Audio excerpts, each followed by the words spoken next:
Air signs, tignan po natin kung ano yung mensahe para sa'yo ngayong araw. Keep in mind po na ito ay general reading lamang, so hindi po lahat ay makaka-relate, so be open-minded. Sa mga hindi pa po nakasubscribe dito sa ating channel, please subscribe na po kayo. And palike na din po ng ating video, at sa mga nais naman po mag-avail ang ating private readings ng ating Evil Eye Amulet at ng ating tiaras bracelet. Nasabi ko na ba? So, ayan. Makikita nyo po yung link sa description box, pero ipipin ko na rin po sa ating comment section para mabilis nyo pong or madali nyo pong makita. Ayan, tignan po natin kung ano yung mensahe para sa'yo. Maraming salamat po, Air Signs, Gemini, Libra, Aquarius, sa patuloy nyo pong panonood dito sa ating sa ating channel, and also sa hindi po pag-skip ng ads, kasi patuloy pa rin tayong nakakapag-produce ng mga videos araw-araw. So, dance. Ayan po. So, mukhang mapapa-induct kayo ngayon. Air signs. Ayan. So, you're very happy. Pwede rin, baka may puntahan kayo na celebration, na birthday, na kasalan. Kick up your cute heels and move your glorious body. So, meron dito, pwede po na hobby nyo talaga or passion nyo talaga ang pagsasayaw. Meron din dito, pwedeng dance instructor. May nagsusumba ba dito? Feel the music and let loose. Sweat your prayers and thrill to your intention. So, meron din po dito, maaring, some of you are trying to lose some weight. So, pwedeng pagsasayaw po yung inyong ginagawa. Every cell in your body will rejoice. Exercise is as important to your well-being as healthy eating and processing your stress and emotion. So, yun. Pwede po na isa din talaga to sa nakakabawas po sa stress po ninyo. Yan. You can shake a tail feather alone with friends or with a passionate partner. Dance your gorgeous heart out. So, wag to po kayong mahiya kung yan talaga yung inyong passion. Yan yung hobby po ninyo, pagsasayaw. Tignan natin kung ano pa po yung mensahe para sa'yo. Spirit guide, mensahe pa po natin kay Air Signs, Gemini, Libra, and Aquarius. Okay, pwede nyo rin pong panoorin yung inyong moon, rising, and Venus sign, kasi yung iba po sa inyo, pwedeng mas doon kayo nakaka-resonate. Okay, tignan po natin. Ano ba yung mga pwedeng mangyari sa'yo ngayong araw na ito? Air signs.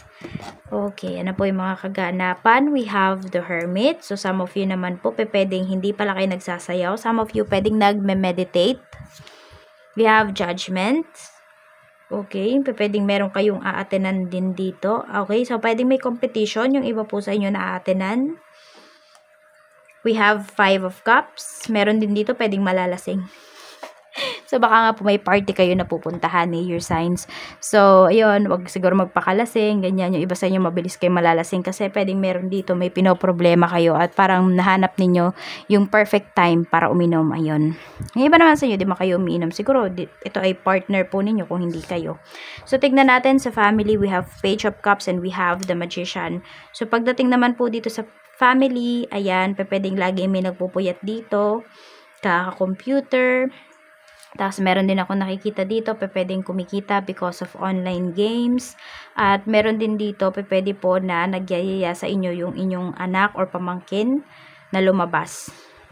We have the Lover. So, maganda naman po yung energy pagdating sa family.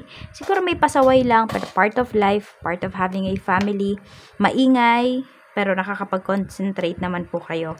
So, we have naman King of Cups and we have Queen of Cups pagdating sa mga friends. So, ayan, pwedeng itong mga friends mo na ito, ayan, pipilitin kanila na pumunta sa kanilang celebration. So, could be wedding, could be anniversary. So, we have 9 of Cups. Ayan. Sabi sa'yo ng mga kaibigan mo, sige na, pumunta ka na, maraming pagkain. O, marami ba sa inyo? Foodie ba kayo? Air signs, at alam yan ng mga friends mo. Ayan po. So, ayan po.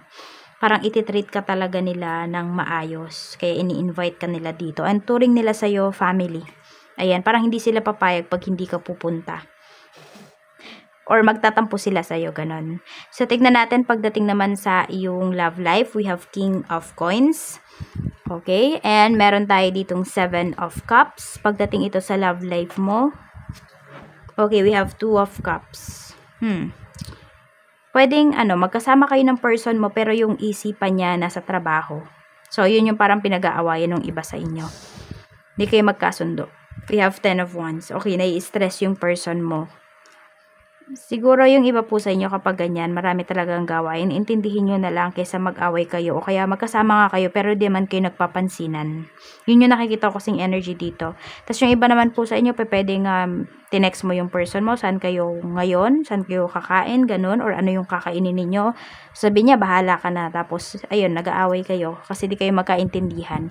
Tignan po natin pagdating naman sa kaperahan. We have Stairway to Light. And we have Queen of Coins. Okay, so pwede po na marami sa inyo air signs.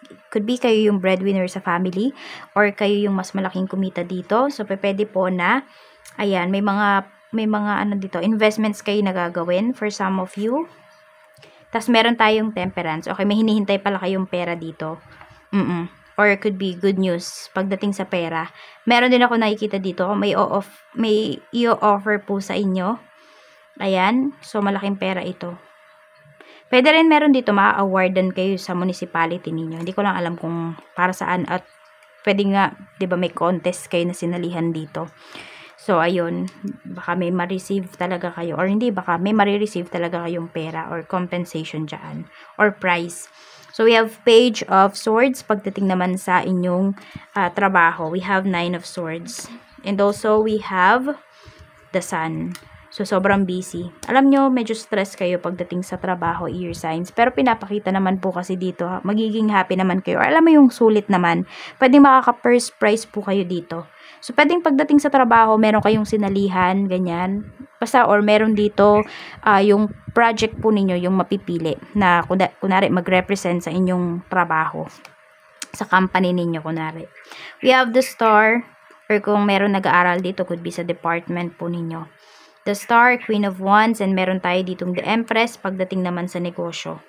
Okay, maganda po yung negosyo ninyo. Patok talaga siya ngayon.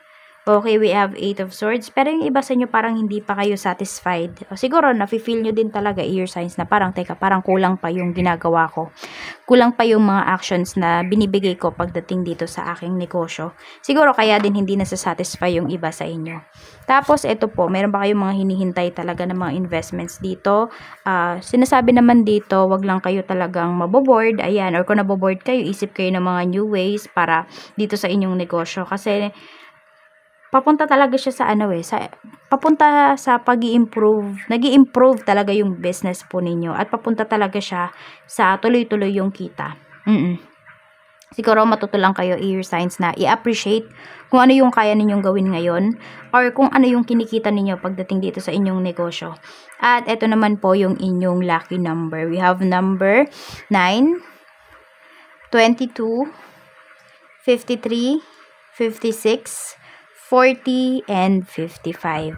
Maraming salamat po sa walang sawang pagsuporta ninyo dito sa aking channel. Ingat kayo always and more blessings to come.